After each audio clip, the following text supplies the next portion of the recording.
Hello all, hope you're doing well today.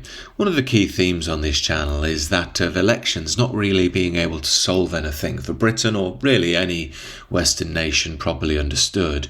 And that's because the political level is largely in the grip of the globalist liberal regime which rules across the Western world. You can be a little bit to the left, a little bit to the right, but fundamentally, when it comes to economics, academia, the broader culture, you have to parrot the globalist liberal line, otherwise you just won't see power.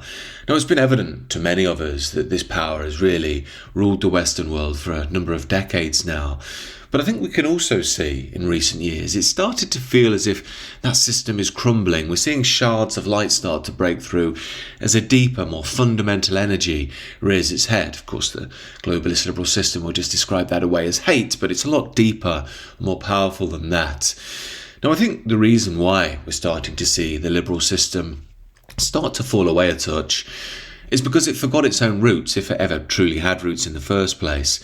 I've spoken before on the channel about how the classical liberal thinkers, in promoting a liberal worldview and freedom of the individual and so on, presupposed a strong homogeneous nation with a coherent and capable state in order to enforce those freedoms for the individual, private property, free speech and so on.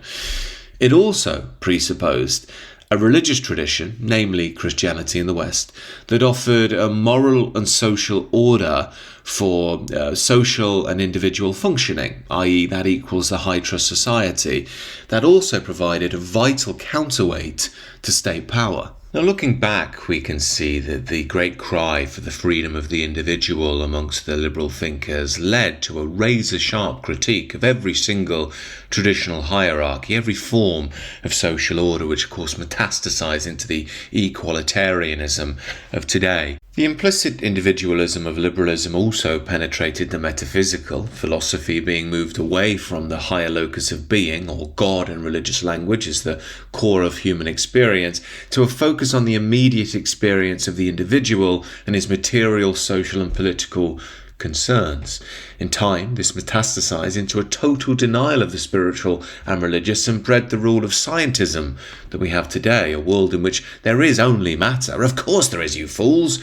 Anything else is completely absurd to even think about. And therefore materialism dominates the spiritual, a total inversion of the traditional way, which of course inevitably led to the destruction of our religious tradition, which was the counterbalance to state power and ideology. Now, this is the long way round of explaining how we got to where we are today, where essentially the core focus is on the material, namely the economic, and with that our political and social needs are supposedly met by ideology, namely the one of the age, liberalism.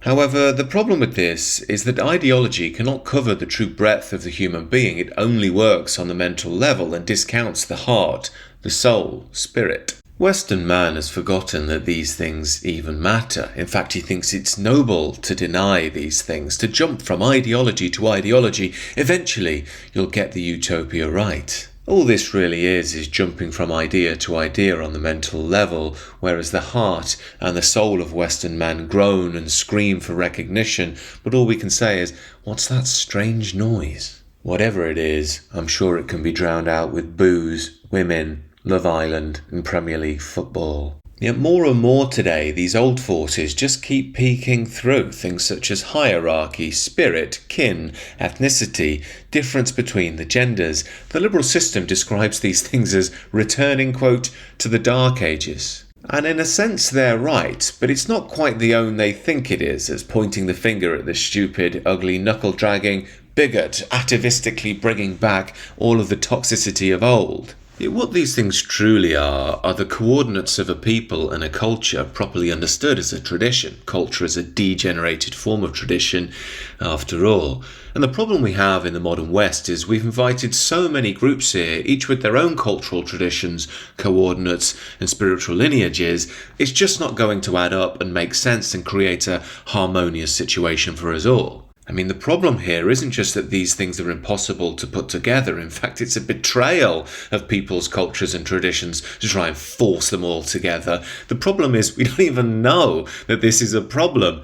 Dear Lord. This is why everybody today must be turned into the rootless individual, Homo economicus, modern liberal man. This is why we also see the corruptions of the great faiths in order to fit into the liberal regime. Hinduism has always welcomed people from all different backgrounds. The real message of Jesus is to accept LGBTQ and be kind to illegal immigrants. Islam is a religion of peace. In this day and age, you actually hear the adherents of these faiths saying things like this, unknowingly selling out their own tradition in favour of the pseudo-religion of modern liberalism. But eventually these people, like everybody else, will figure out that liberalism cannot truly give you what you want. No ideology can, which is why at the moment people are starting to scratch beneath the surface to try and find their own roots, something they can actually base themselves upon. But until then, we're going to have to endure the constant merry-go-round of new prime ministers and slightly different ideologies within the liberal system, each one promising some solution that can save the day. I mean, many people have called for Starmer's head for a while now, and it looks as though there's a coup going on within the Labour Party to depose him. However, who's he going to be replaced by? Angela Rayner? Wes Streeting? David Lammy? None of those would make any difference whatsoever because the issues we face are fundamental and beyond the political dimension. I mean, take this answer Starmer gave, for instance, to a Muslim TV presenter who's apparently scared in modern Britain. If we look at the actual violence, it tends to go the other way. But who in the Labour Party would answer this question any differently? The working class feel really left behind. As a brown person, I've never felt more unsafe in the country I was born in. What are you doing to politically, culturally and emotionally bring the country together? This is so important because I think the political divide now is between what I call patriotic national renewal, which is what this Labour government is doing, bringing people together, whether it's partnership working here or across the country, finding those points of connection, or, and this is what I fear, the toxic division of Reform and others on the right in politics, where they're tearing our country apart. Some of the rhetoric we're hearing, racist rhetoric, divisive rhetoric, that frankly I thought we'd dealt with decades ago, is returning to politics, and it makes people feel very scared. And we have to stand up to that racism, to that division, and we have to proudly say that to be British is to be concerned for others, is to be reasonable, is to be tolerant and compassionate, and we're proud of that. So with all the background I've given to this, you can see the problem immediately. The question was essentially how you're going to deal with the division and the splits in the country, and the answer was, I'm going to take one side of the divide and then further things by saying being British is really about being tolerant, thereby creating more division amongst the actual British people who, well, have been here thousands of years, and it doesn't matter if they're tolerant or not. The core point here is, as much as Starmer and the liberal regime talk about divisive rhetoric and splits in the country, they themselves promote them, and you couldn't do otherwise because, again, the splits are foundational. They're fundamental to the situation Britain and the modern West finds itself in. And this leads us back to the core problem of the era. Ignore actual reality, real roots, real foundations, what's truly going on, and just believe the liberal regime to be a good person and not catch the ire of the state and the liberal regime. Now, this worked in the Blairite years, but now the hypocrisy is just too brazen, as the comedian Leo Kearse quite brilliantly points out in response to this interview. How come if a Muslim feels unsafe because of me, that's because I'm racist? But if I feel unsafe because of a Muslim, that's also because I'm racist. And this is so symbolic of the modern multicultural liberal state. There are so many people with so many points of grievance that you simply can't keep everybody happy. In fact, it's a mission to keep everyone from going at each other, which is why you need this constant liberal propaganda and increasingly censorious and tyrannical state. I mean, look at the recent story of the BBC doctoring the footage of Donald Trump and the amount of responses and theories that you get. I mean, first of all, there's the Heartland response. Well, finally, something caught out the BBC. People have been sick of them for decades. Then you have, this is a coup. You get, it's Putin. Oh, no, actually, it's Trump. He planned it from the beginning. It's the Conservative Party. It's the Daily Telegraph. It's Netanyahu. It's the space aliens. Everybody's got their own view, and they're all so certain and everybody outside of it is, of course, a quote, retard, to use social media parlance. Now, I'm not saying here it's wrong to have a diversity of perspectives. I'm saying when we're living in a world which is so rootless, which is so fast, which is so aggressive and noisy and confident in itself, it's like living in the mind of a schizophrenic with everything just arguing and yelling and moving so quickly. It's easy to see how the modern world drives people mad when there are so few foundations to rest upon and so much noise and theory. That's why I often say you need to get away from it all. Take a walk in nature, cook yourself a nice meal, connect with an old family, go to the gym, whatever it is that allows you to decompress away from the noise and get back to that core sense of neutral being. It's highly freeing for us. I mean, no wonder young people feel like they're going nuts, and you get headlines like this about alarming declines in youth mental health in England, although you're not allowed to say nuts these days, because that could be bigotry too. You have to call the disorders they have, D8D 127B, otherwise, you're a monster or something like that.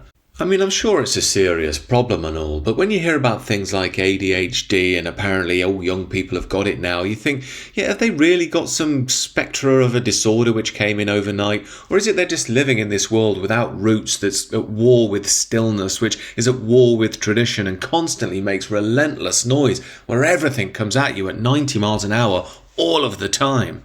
Because of all this, I don't really hold out much hope for reform either. I mean, look, it goes without saying they'd be better than the Labour Party, who are just total authoritarians at this point. You might get a bit more freedom of speech, and they might do something about immigration if we're lucky.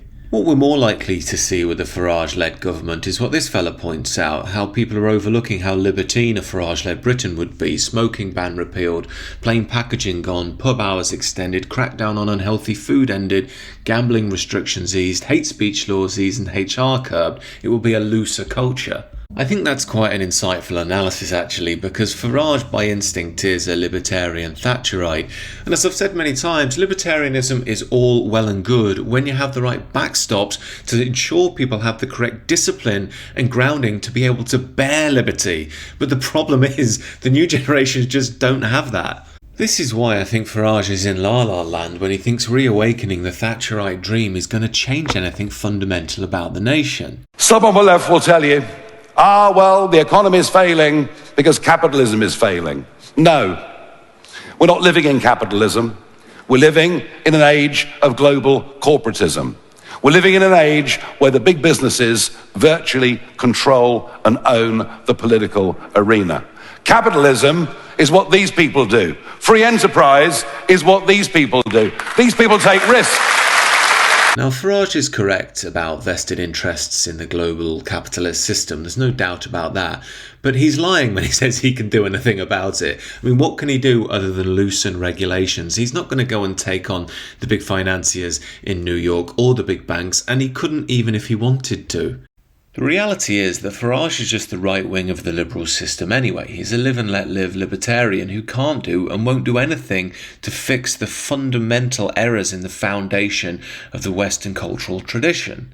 Now, you might get some freedoms on the ground level with Farage, which would mean a lot to us right now with the Starminator. However, when it comes to the international corporate interests, the monopolies, they'll do absolutely nothing about them and couldn't anyway. In fact, by deregulating the City of London, you'll just see those increase anyhow. But when it comes to the cultural zeitgeist of the age, I don't really think Farage offers anything to counter the dominant liberalism. In fact, under him, I think what we'd see is yet more hedonism, more materialism, and an obsession with money, very much to the detriment to the spiritual state of the people here.